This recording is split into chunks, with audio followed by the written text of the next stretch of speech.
Hola iglesia, ¿cómo están? Qué gusto poder saludarlos, bienvenidos, los que están aquí presentes. Y bueno, también saludamos a los que están en casa.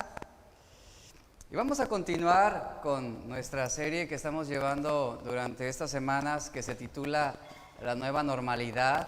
Ya estamos en la etapa final de esta serie y el tema de hoy es No más excusas. Es el tema del día de hoy. Y quiero acompañarlo, por favor, que abra su Biblia. Quiero invitarlo a que abra su Biblia en Génesis 3, versículos 9 al 13. Abra su Biblia, por favor, haremos lectura de estos textos. Dice, mas Jehová Dios llamó al hombre y le dijo, ¿dónde estás tú? Y él respondió, oí tu voz en el huerto y tuve miedo porque estaba desnudo y me escondí. Y Dios le dijo, ¿quién te enseñó que estabas desnudo? ¿Has comido del árbol de que yo te mandé no comieses? Y el hombre respondió, la mujer que me diste por compañera me dio del árbol y yo comí. Entonces Jehová Dios dijo a la mujer, ¿qué es lo que has hecho? Y ella dijo, ¿qué fue? La serpiente me engañó y comí. En este párrafo, aquí vemos una serie de excusas que pusieron tanto Adán y Eva acerca de la confrontación de su desobediencia. Y déjeme decirle lo que significa excusa. Esta palabra o ese término es algo recurrente en nosotros. Es algo a lo cual muchas veces recurrimos para ser librados de algún señalamiento o de alguna culpa o de alguna responsabilidad. Ese término excusa significa una razón o es un argumento que se da para justificar una cosa, en especial hablando de una hablando de un pecado, por ejemplo, y es lo que denota esta palabra. Y bueno, ¿para qué nos excusamos? Para demostrar que no somos culpables y para buscar quién se haga responsable de nuestra negligencia o de nuestros errores, por lo que lamentablemente, y eso es algo que podemos ver en nuestras vidas, y a lo largo del tiempo, cuando éramos niños, fuimos jóvenes, en algún momento recurrimos a excusarnos y usamos las excusas para enumerar las razones de despojarnos de la culpa que se nos está imputando, ¿no?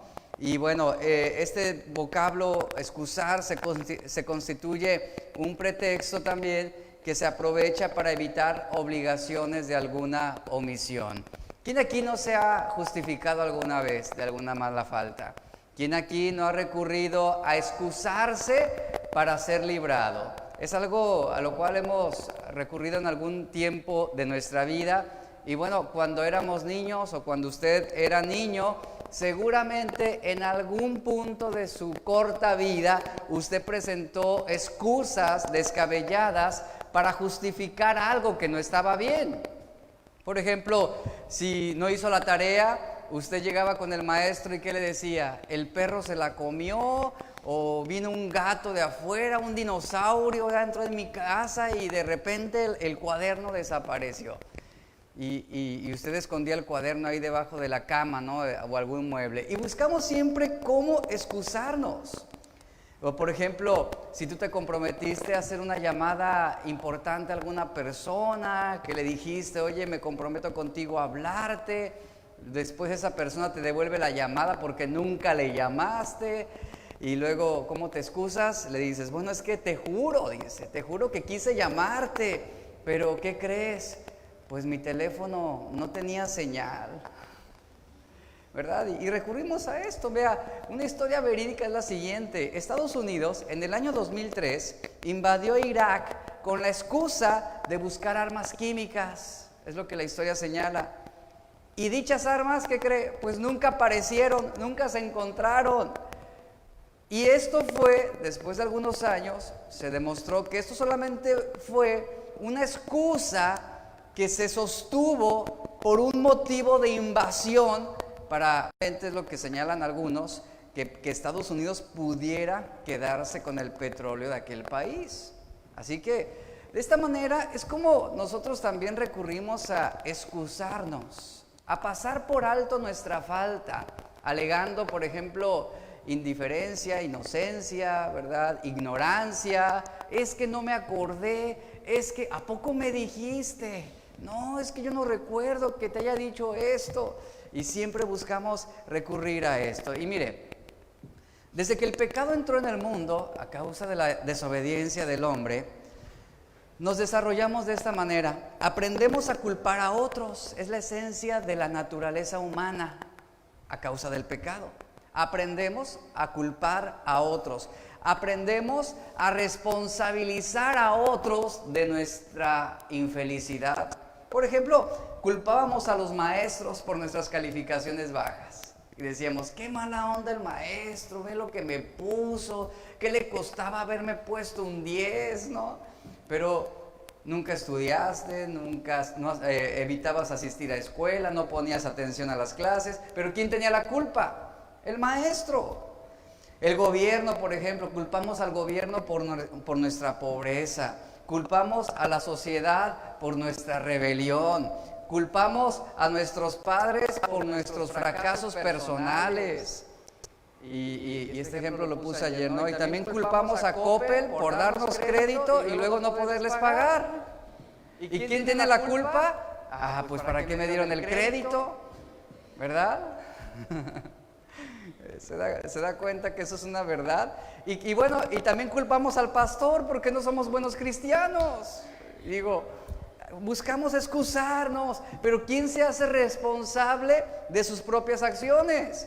Siempre miramos al de al lado, siempre miramos al que está detrás de nosotros, enfrente de nosotros. Es que este hermano tiene la culpa por estar tan feo, por eso no puedo ser buen cristiano, ¿verdad? Alguien tiene la culpa, pero nunca nosotros. Por esa razón, no es agradable, y usted me dirá si tengo la razón, no es agradable tratar con personas que justifican todo y que nunca asumen su responsabilidad, ¿verdad? Es difícil, es batalloso. Y aquí una realidad es que el problema de raíz, ¿dónde está? En el corazón.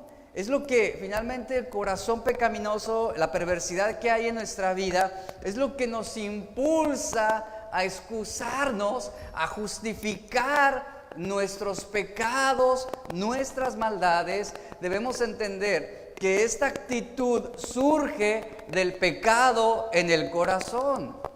No es que usted sea muy astuto, no es que usted diga, me libré, me la saqué bien fácil, dicen algunos, ¿no? Qué inteligente soy para evadir el problema o la responsabilidad o las consecuencias. No, es una actitud que viene del corazón. Y yo leí esta frase que decía, el que se excusa a sí mismo se acusa. Es interesante, repito, el que se excusa a sí mismo se acusa. ¿Y qué es lo que el pecado ha logrado a través de la historia? El pecado logra o busca lograr un mundo sin Dios. Podemos pensar que el pecado consiste en errores de cálculo o en descuidos o en pasos en falso, pero ¿sabe? Dios no lo ve como un descuido, Dios no lo ve como una acción accidental, Dios lo ve como una actitud impía que nos conduce a acciones cada vez más perversas. Por ejemplo, Isaías 53, versículo 6, nos dice aquí que todos nosotros, ¿qué? Nos descarriamos. ¿Quiénes? Nosotros somos los que nos descarriamos. No es el vecino el que nos descarría, no es el hermano, no es el amigo, ¿verdad? No es el trabajo, no es el jefe. Somos nosotros los que nos descarriamos como ovejas. Y luego menciona, cada cual se apartó por su camino. Es decir, cada quien hizo lo que quiso, es lo que quiere decir, mas Jehová cargó en él el pecado de todos nosotros. Así que debemos tomar y asumir la responsabilidad de nuestros errores, de nuestros pecados. La mente pecaminosa descarta a Dios. ¿Y qué es lo que hace? Opta por no quererlo consultar, opta por no querer depender de Él, opta por apartarse de Él. Es lo que hace la mente pecaminosa, descarta a Dios y no quiere consultarlo, no quiere depender de Él, no quiere seguir el consejo que Él está dando. Y la decisión de no enfocarnos en Dios nos va a llevar a centrarnos en nosotros mismos. El pecado va a celebrar la exaltación del orgullo, y el pecado va a predicar: es tu vida, es tu vida, no tienes por qué rendirle cuentas a nadie. Nadie puede determinar tu propia felicidad. Tu felicidad depende de ti. Lo que te cause placer, hazlo. No importa a quién tú lastimes, no importa a quién hieras, no importa, hazlo. Pero ¿sabe qué es lo que Dios me dice? Dios me dice que yo debo amar, pero yo decido odiar. Dios me dice que yo debo perdonar, pero yo decido tomar venganza.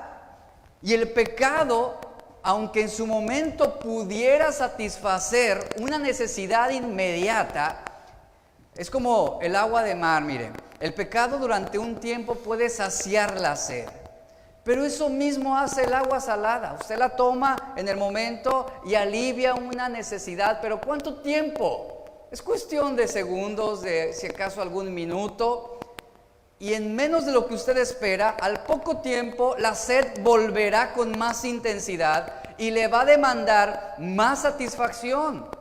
Así actúa el pecado. Pablo lo dice en Efesios 4:19. Nos habla de que los hombres perdieron toda sensibilidad, se entregaron a la lascivia para cometer con avidez toda clase de impureza. Y todos podemos ver la insensibilidad que produce el pecado actualmente en el hombre. Todos la podemos ver. Es más, somos testigos presenciales de su influencia sobre nuestras vidas. Un esposo que maltrata a la esposa, se ha perdido toda sensibilidad. Un dictador que está masacrando a millones. Hombres pervertidos que seducen a menores de edad. Jóvenes que se aventuran a prácticas sexuales aberrantes, ilícitas. Y cuando tú haces lo que quieres y yo hago lo que quiero y a nadie le interesa lo que Dios quiere, estamos autodestruyéndonos. Estamos marcando nuestro propio camino hacia la ruina, hacia la destrucción. Un hombre escribió lo siguiente y se lo voy a leer. Dice: qué miserable eres, hombre. ¿En qué monstruo deforme te ha convertido el pecado? Dios te hizo un poco menor que los ángeles y el pecado te ha hecho un poco mayor que los demonios. Es muy explícito esto.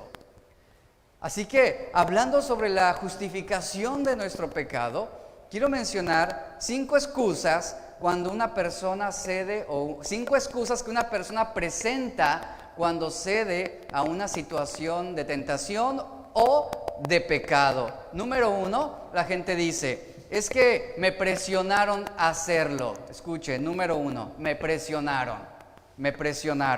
La persona que presenta esta excusa está culpando a los demás en lugar de tomar responsabilidad total de sus decisiones. Todos tenemos la libertad para elegir. Todos tenemos la libertad para determinar cómo va a ser nuestra respuesta ante una situación. Todos tenemos esa libertad para definir nuestro comportamiento. Adán, ¿qué hizo?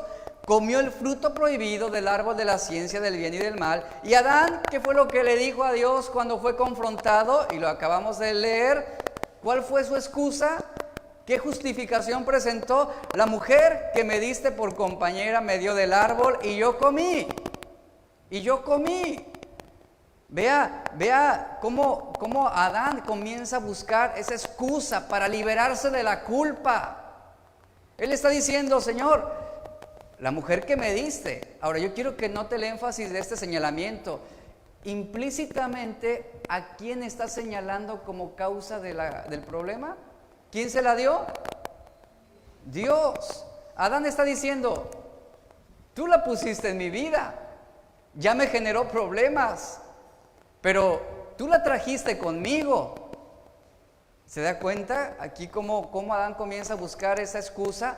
Quizás, torpemente, como los hombres actualmente pensamos.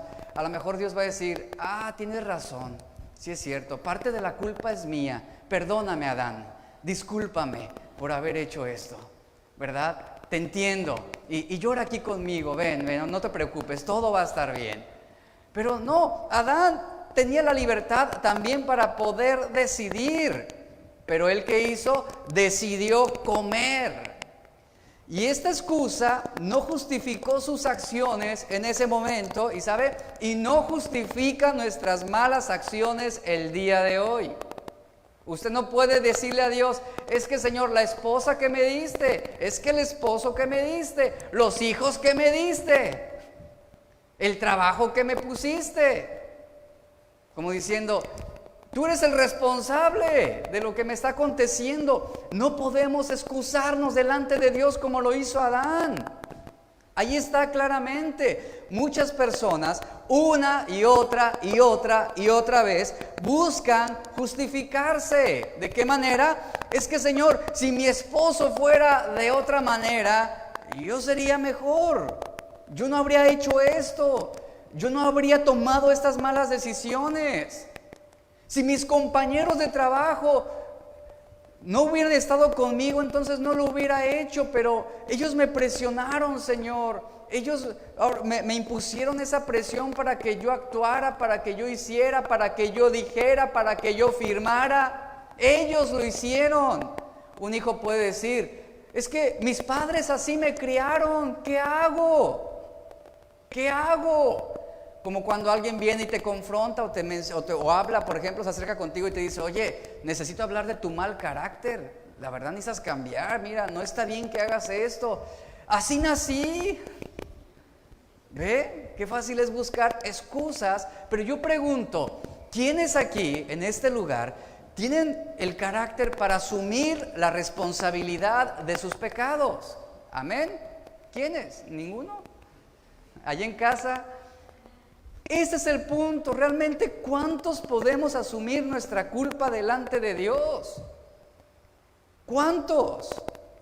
Y ahí estamos buscando a quién responsabilizar. Por ejemplo, un ladrón puede decir, es que tuve que robar, pero ¿por qué robaste? Tenía hambre, por eso tuve que hacerlo. Aún, este tipo de excusas no justifican una mala acción.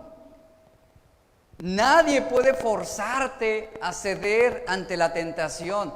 Nadie puede imponerte que tú peques en contra de Dios. ¿Quién lo decide? ¿Quién elige? Nosotros.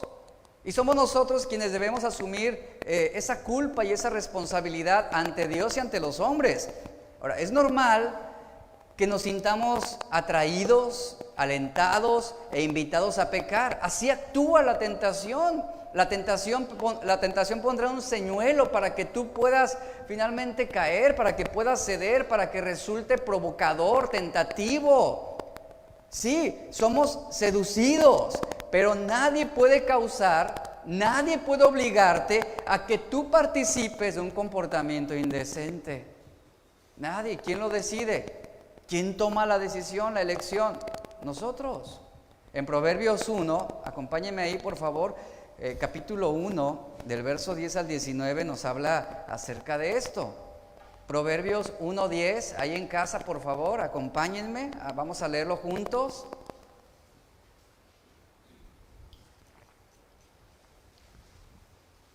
Dice, hijo mío, si los pecadores te quisieran engañar, ¿qué nos dice?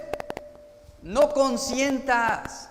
Si te dijeran, ven con nosotros, pongamos acechanzas para derramar sangre, acechemos sin motivo al inocente, los tragaremos vivos como el Seol y enteros, como los que caen en un abismo. Hallaremos riquezas de toda clase, llenaremos nuestras casas de despojos. Echa tu suerte sobre nosotros, tengamos todos una bolsa, dice. Hijo mío, dice, no andes en camino con ellos. ¿Y cuál es el consejo? Aparta tu pie de sus veredas, porque sus pies corren hacia el mal y van presurosos a derramar sangre. Claramente aquí nos está advirtiendo, no consientas, no te permitas ser engañado, no dejes que te atrapen, no sigas los pasos que ellos están marcando. Y esta excusa es muy común, es que me presionaron a hacerlo. La excusa número dos. La excusa número dos es que esto es diferente. También decimos, esto es diferente. Hay personas que utilizan este modo de justificación creyendo o convencidos de que su pecado en proporción con los de otros no es tan grave, no es tan grave. Las reglas para ellos cambian, es decir, las ajustan. Los mandamientos de Dios los delimitan de acuerdo a sus necesidades. Y los mandamientos que la Biblia prescribe son de ese tipo de personas que ellos piensan o están seguros de que no aplican para ellos, aplican para otros, ¿verdad? Aplican para otros. Y en ese tipo de excusas, una persona puede llegar a creer que está justificada porque la tentación le cayó de repente, sin aviso, y vino esa tentación a cubrir una necesidad inmediata, presente. Es decir, que era algo que lo ayudaría a salir de un problema en ese momento. Es ese tipo de situaciones donde justificamos y decimos, es que por algo Dios lo permitió. Yo sé que está mal, pero Dios me dejó. Ejemplo de esto, usted se encuentra una cartera, ¿con cuánto dinero le gustaría? Piense, con 50 de 1,000. Y usted encuentra así el bonche, ¿verdad? La cartera, y la ve gordita y dice, wow, tiene dinero. Y usted dice, ay, el Señor me bendijo, ay, gloria a Dios.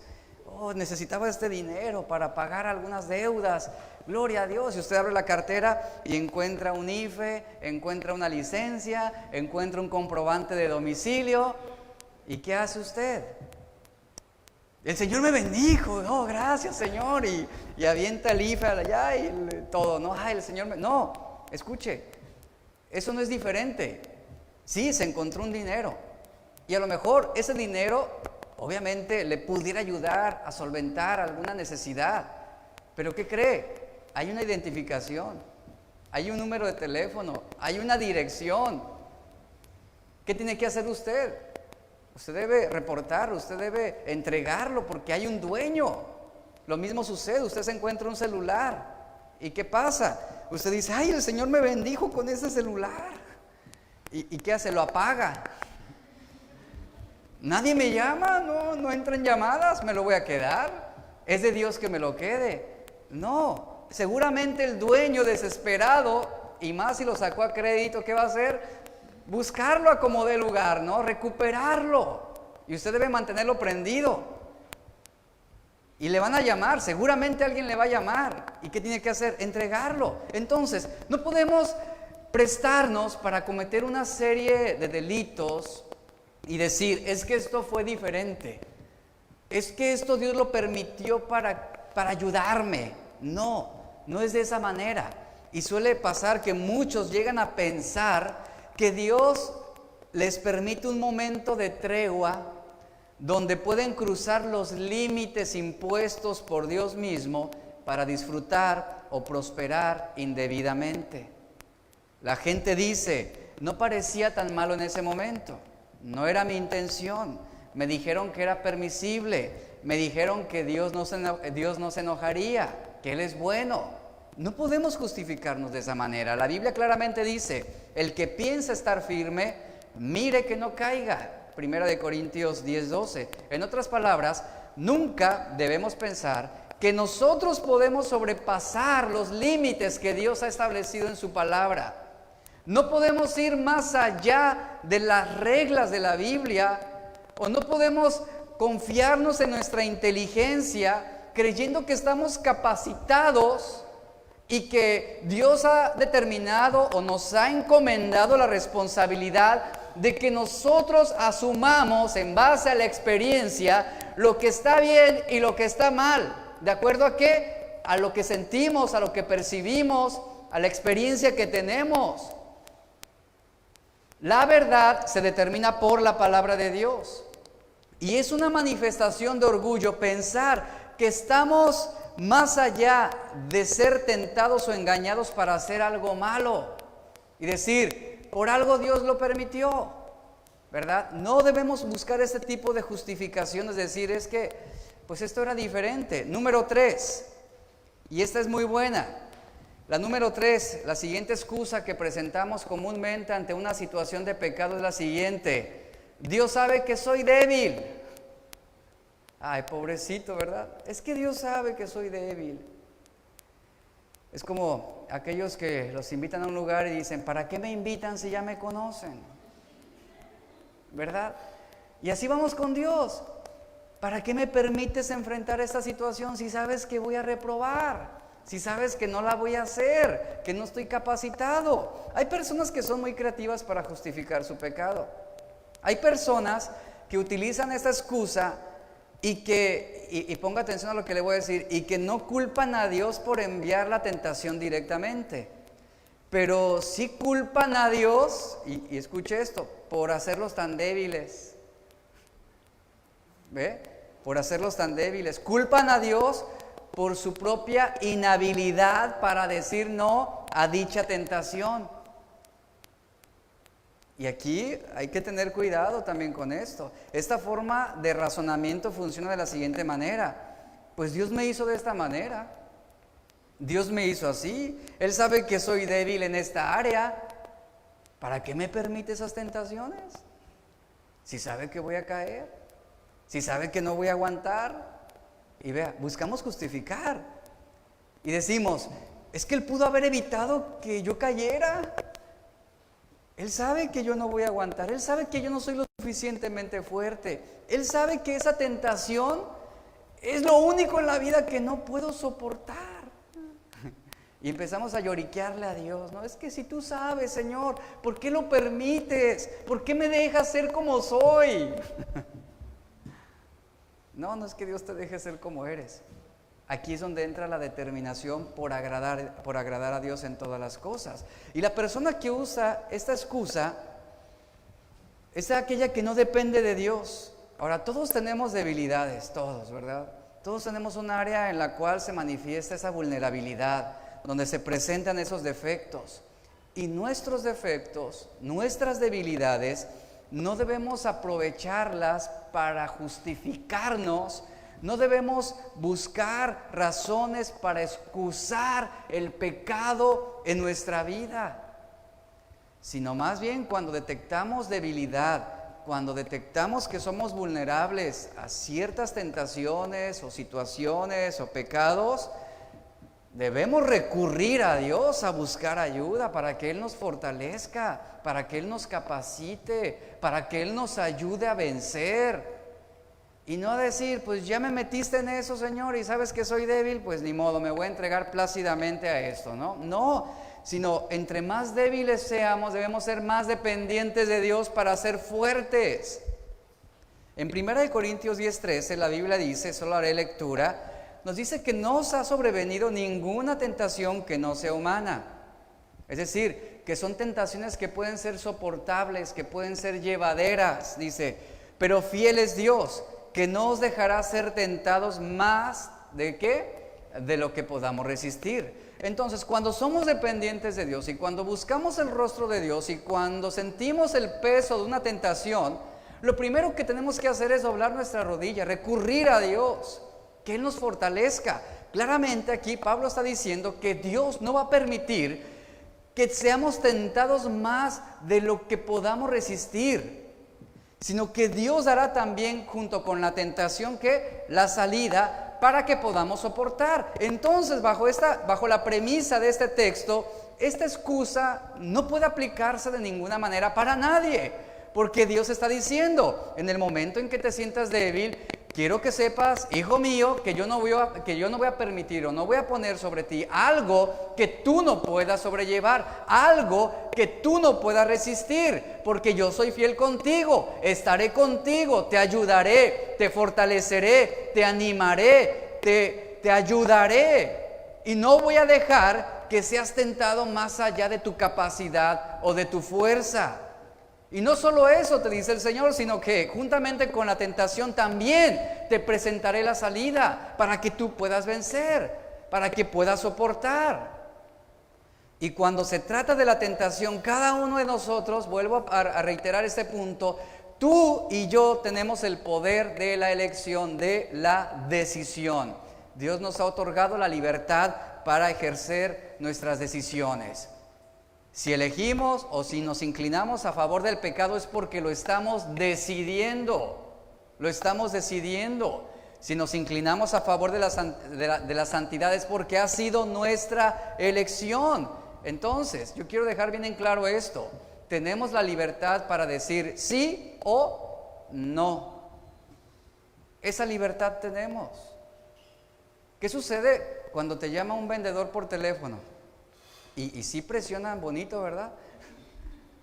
Y sí nos llevan a un punto en el que casi para librarte de ellos les quieres decir sí a todo. No, sí está bien, ya déjeme en paz, ¿no?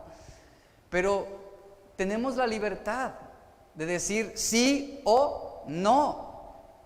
Y la mayoría de las veces cuando les dices no, se enojan y se molestan contigo, pero no importa, es mi decisión. Es la determinación que yo estoy asumiendo. Y lo mismo es frente a la tentación.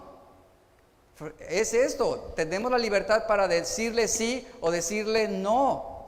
Y cuanto más nos sintamos impulsados y presionados a ceder a una tentación, tanto más necesitamos volvernos a Dios.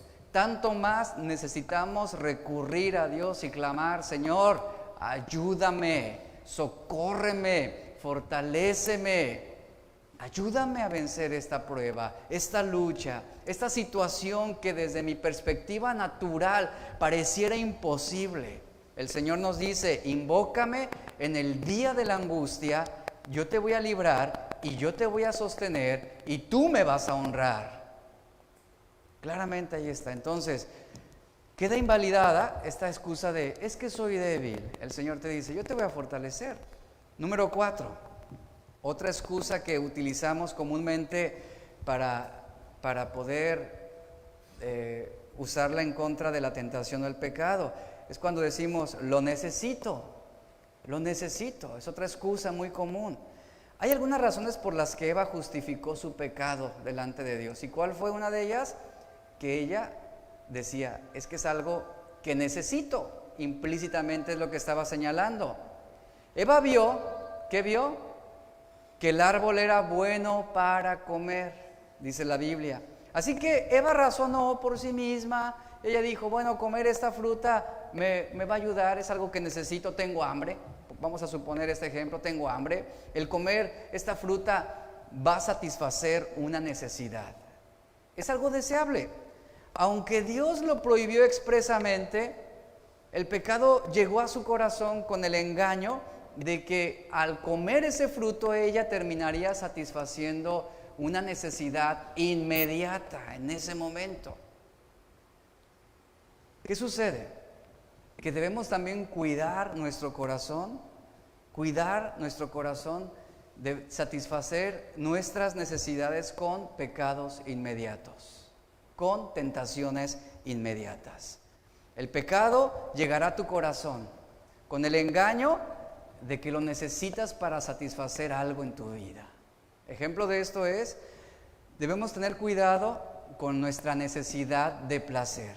¿A qué te va a llevar esto? A relaciones, por ejemplo, sexuales ilícitas. O hablando de la alimentación, la necesidad de placer te puede llevar ¿a qué? A la gula, ¿no? O sea, ese tipo de necesidades son peligrosas y debemos mantenernos lejos. Debemos cuidarnos también y mantenernos lejos de nuestra necesidad de atención, Aquí es otra área en la cual debemos ser muy cuidadosos. Otra necesidad de la que debemos mantenernos alejados es nuestra necesidad de ser aceptados. Y vean, aquí es algo bien delicado porque ¿qué es lo que no hacen, por ejemplo, las personas, los jóvenes actualmente, los adolescentes, por ser aceptados? ¿A qué punto llega una persona el día de hoy con tal de satisfacer su necesidad de aceptación? Hablando sobre un joven, hablando sobre pandillas, están dispuestos a robar, a cometer homicidio, a violar, con tal de pertenecer a una banda criminal o a un grupo o ser aceptados por algún sector de la sociedad. ¿Y qué están buscando? Satisfacer necesidades. Así que hay necesidades de las que debemos mantenernos lejos, como esto, la de placer, la de atención, la de ser aceptados, porque ¿qué es lo que hace el pecado? El pecado puede satisfacer una necesidad inmediata, sí, una necesidad temporal, pero siempre nos va a dejar insatisfechos, lastimados y deseando más para volver a tener más satisfacción. Y esto no es lo que Dios ofrece. Eva, ¿qué razonó para sí misma? Es algo que yo necesito, es algo que es bueno para mí. El pecado se veía bien. La Biblia incluso reconoce que el pecado a menudo trae un placer temporal. Hebreos 11:25 nos dice que Moisés, por ejemplo, él escogió, y escuche, yo quiero que preste atención a esa palabra, él escogió, él determinó, eligió, decidió antes ser maltratado con el pueblo de Dios que gozar de los deleites temporales del pecado. Muchas personas salpican sus redes sociales siempre con historias de diversión, de placer, de fiestas, de aventuras, de excesos.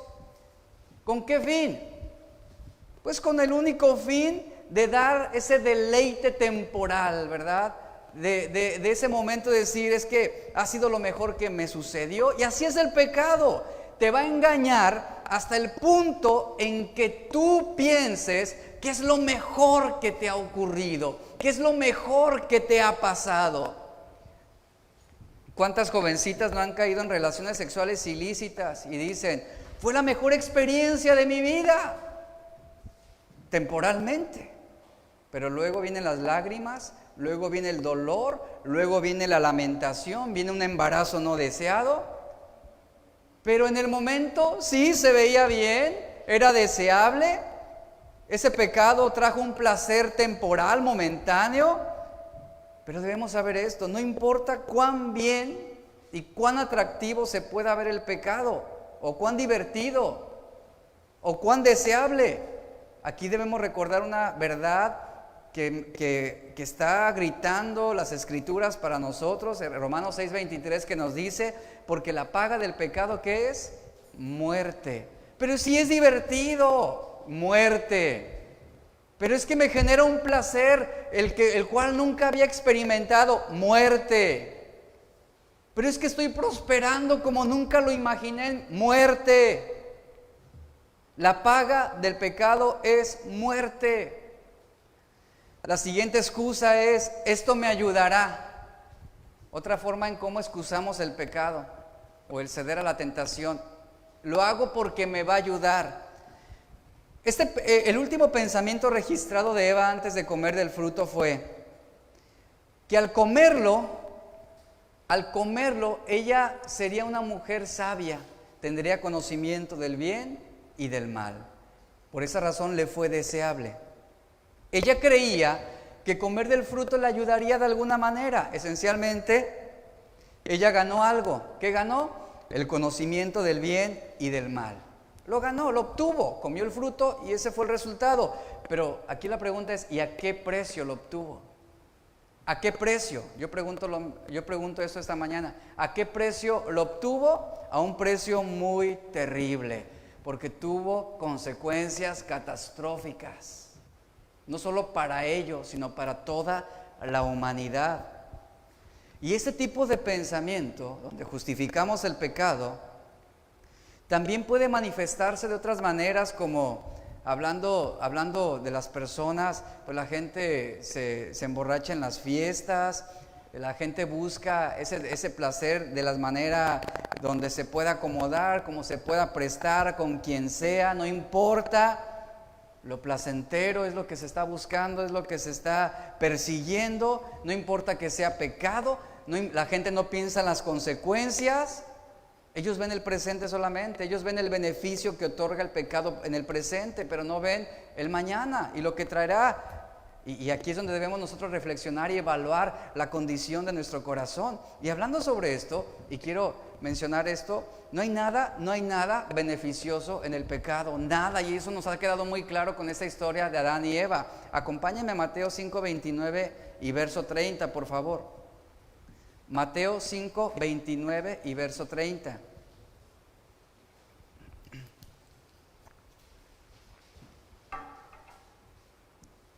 Dice, por tanto, son palabras de Jesús, si tu ojo derecho te es ocasión de caer, ¿qué debes hacer?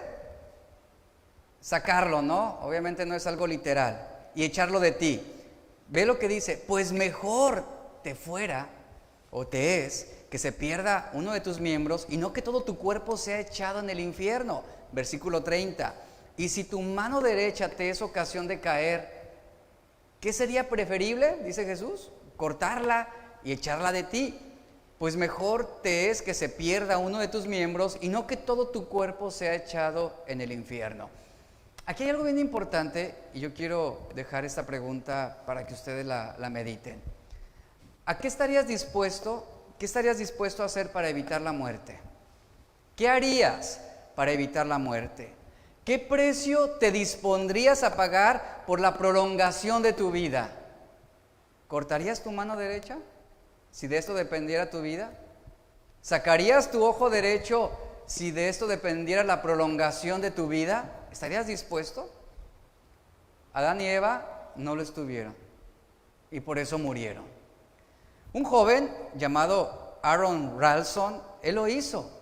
Y voy a contar esa historia. Esa historia es una película que se llama 127 horas. Es un joven aventurero de 27 años que escalaba montañas rocosas en los Estados Unidos, como si se tratara de un peregrinaje religioso. Este joven ya había conquistado 45 montañas él solo, todas las conquistó durante el invierno y la mayoría de ellas a medianoche. Tras haber empezado en la madrugada aquel día, para él no era novedad vivir al borde del precipicio día tras día, pero ¿qué le habría parecido la idea de quedar atrapado bajo un peñasco de 4 toneladas? Este joven se disponía a descender uno de tantos peñascos y dejarlo atrás cuando de repente una de las rocas cayó y cambió su posición y dejó su mano derecha atascada contra la pared del barranco en un cañón remoto en Utah. Este escalador, joven experimentado, empujó la roca con su hombro y hasta la trató de romper con su cuchillo. También intentó levantarla con sus lazos y con sus poleas, algo que era obviamente imposible. El peñasco no se movió ni un milímetro.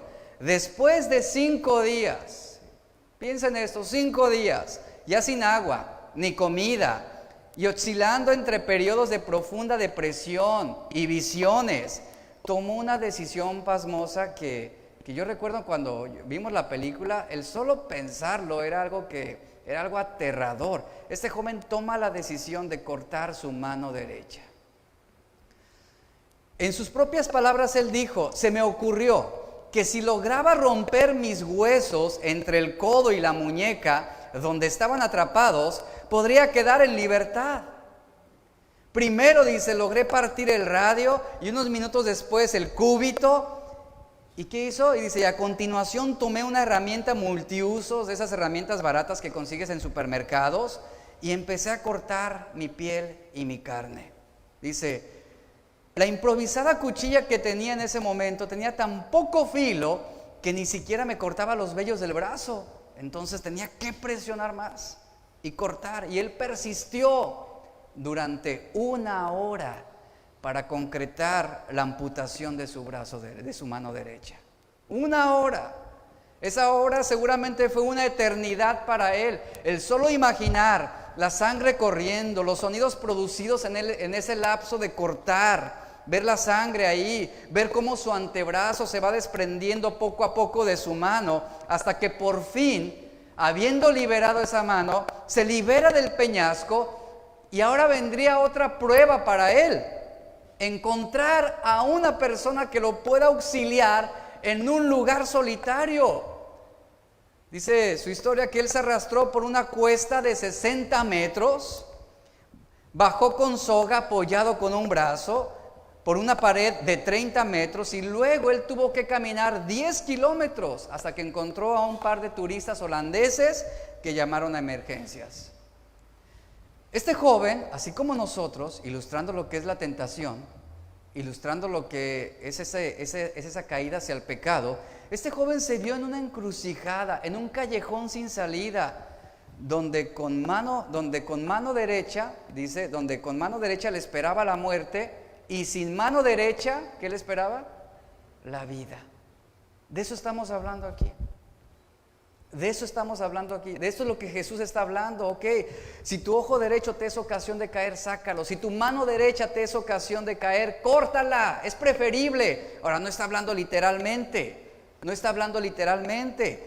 Pero aquí está la posición que debemos tomar tú y yo. Es preferible, como dice Jesús, el cortar nuestra mano derecha, el sacar nuestro ojo, que preservar nuestra alma en la eternidad. De eso está hablando aquí Jesús.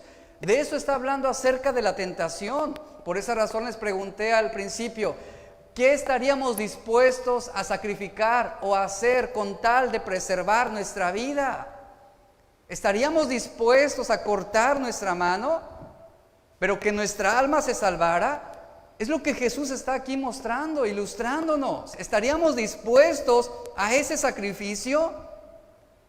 Y como lo vimos en esta historia, con la mano derecha nos espera la muerte, pero sin la mano derecha nos espera la vida. Y aquí está el punto importante: ¿estaríamos dispuestos a un sacrificio como este? Y hablo metafóricamente, no vayan a llegar el domingo pasado sin mano derecha, ¿verdad? ¿Estaríamos dispuestos? Es una decisión aterradora. Pero ¿qué hizo este joven? Optó por la vida. ¿Qué debemos hacer tú y yo ante la tentación? Optar por la vida, por agradar a Dios. Es lo que tenemos que hacer.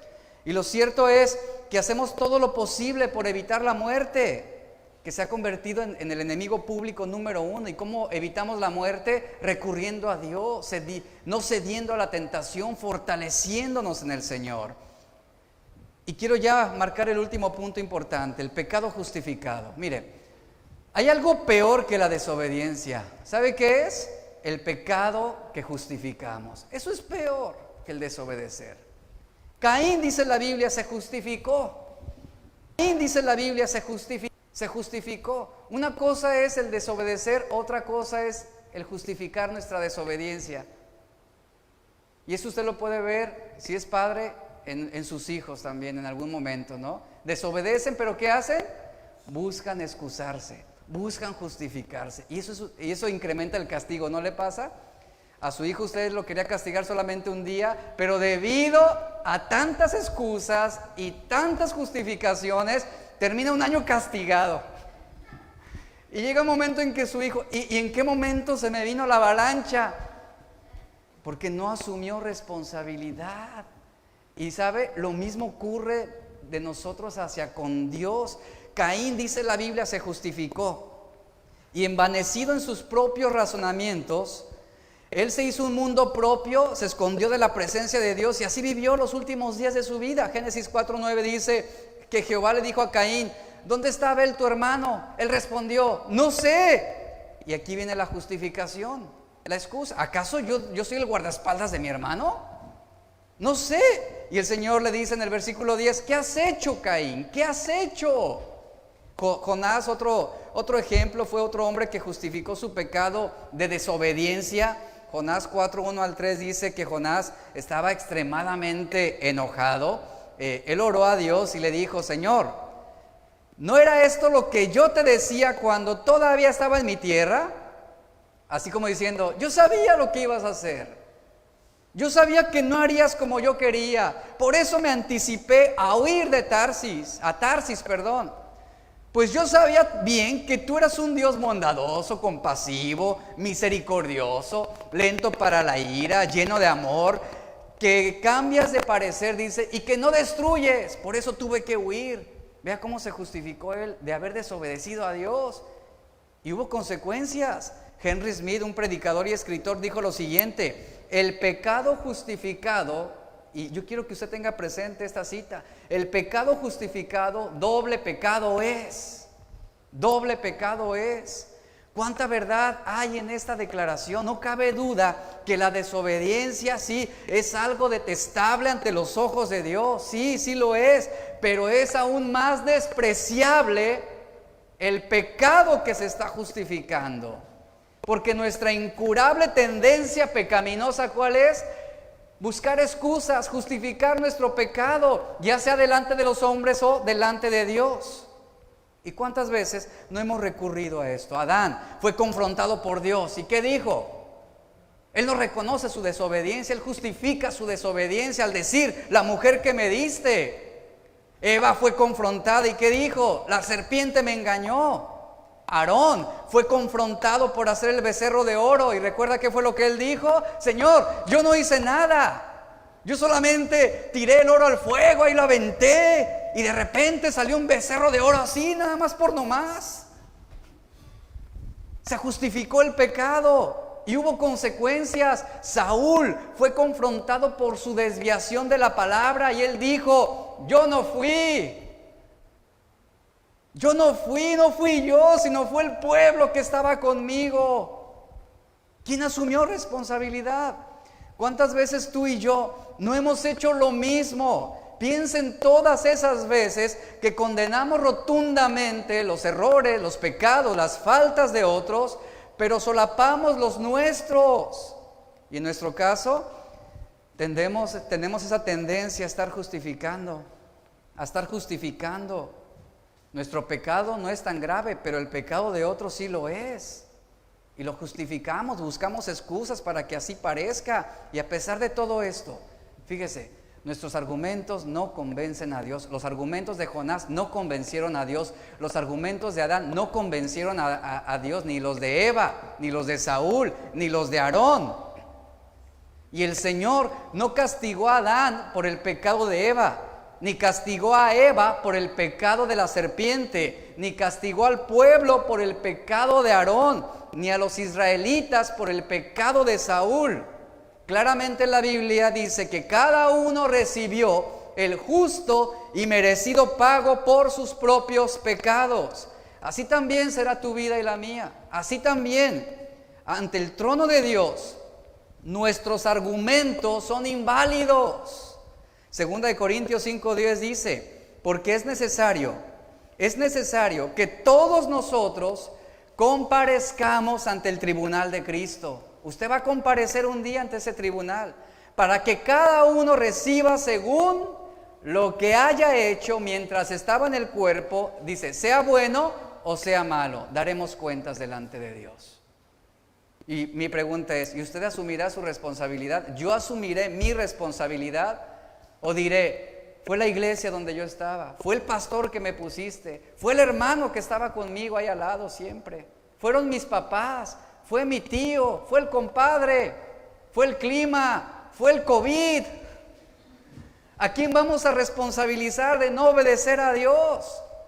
El verbo comparecer que utiliza Pablo significa lo siguiente, manifestarse o revelarse, es lo que quiere decir. Lo que está diciendo es que en ese juicio con Dios, Él va a manifestar ante todos lo que somos en realidad, si no hay arrepentimiento. Es decir, si seguimos y continuamos justificando el pecado.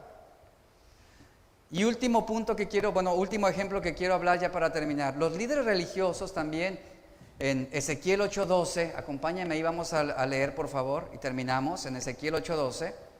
Aquí vemos un ejemplo de cómo los ancianos o líderes religiosos de Israel justificaron la idolatría, buscaron excusas para no honrar a Dios. Dice Ezequiel 8:12, y me dijo, hijo de hombre, ¿has visto las cosas que los ancianos de la casa de Israel hacen en tinieblas, cada uno en sus cámaras pintadas de imágenes? Y luego dice, porque dicen ellos, no nos ve Jehová, Jehová ha abandonado la tierra. ¿Qué sucedía aquí? Que los hombres comenzaron a justificar su idolatría, el pueblo, al decir, Dios no nos ve, Dios no sabe lo que estamos haciendo, y además, Él ya nos ha abandonado. Y por esa razón ellos se entregaron a una idolatría oculta. El pueblo, el contexto de este verso es que el pueblo estaba dedicándose a una idolatría secreta. ¿Y sabe por quién fue promovida esa idolatría? Por los propios sacerdotes, por los propios ancianos. Las cámaras pintadas, esa expresión habla de la manifestación de sus imaginaciones perversas. Es decir, que en esas cámaras secretas, pintadas, perversas, ellos pintaban cuadros de animales sagrados, es decir, dioses que ellos veneraban. Y de esa manera justificaron su entrega a la idolatría porque aseguraban, es decir, ellos se excusaban asegurando que Dios que los había abandonado, que Dios no los veía, de modo que buscaron ayuda en otros dioses. En lugar de ellos arrepentirse, en lugar de ellos humillarse delante de Dios, ¿qué hicieron? Se excusaron de su desobediencia, de su idolatría. Y aquí vemos claramente el ejemplo con Adán y Eva. ¿Qué respondió el hombre? La mujer que me diste. ¿Qué respondió la mujer? La serpiente lo hizo. ¿Qué responderás tú?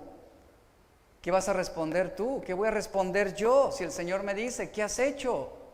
Si el Señor te pregunta en esta mañana, ¿qué has hecho? ¿Cuál va a ser tu respuesta? ¿Asumimos responsabilidad o buscaremos quien tenga la culpa? Ahí está.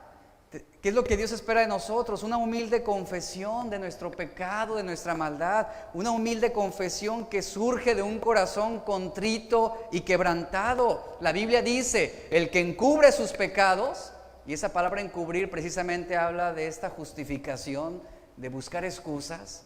El que encubre su pecado, ¿qué? No puede prosperar. Por esa razón debemos elegir, decidir, determinar el camino de la confesión de nuestros pecados sin rodeos, como viene. ¿Qué vas a hacer tú? Cierra tus ojos, por favor. Padre, gracias te damos. Gracias por tu palabra en este momento. Tu palabra que viene, nos confronta. Tu palabra que nos habla tan claramente, Señor, que haces oír tu voz en este momento, en esta mañana. Y queremos escucharte, Señor.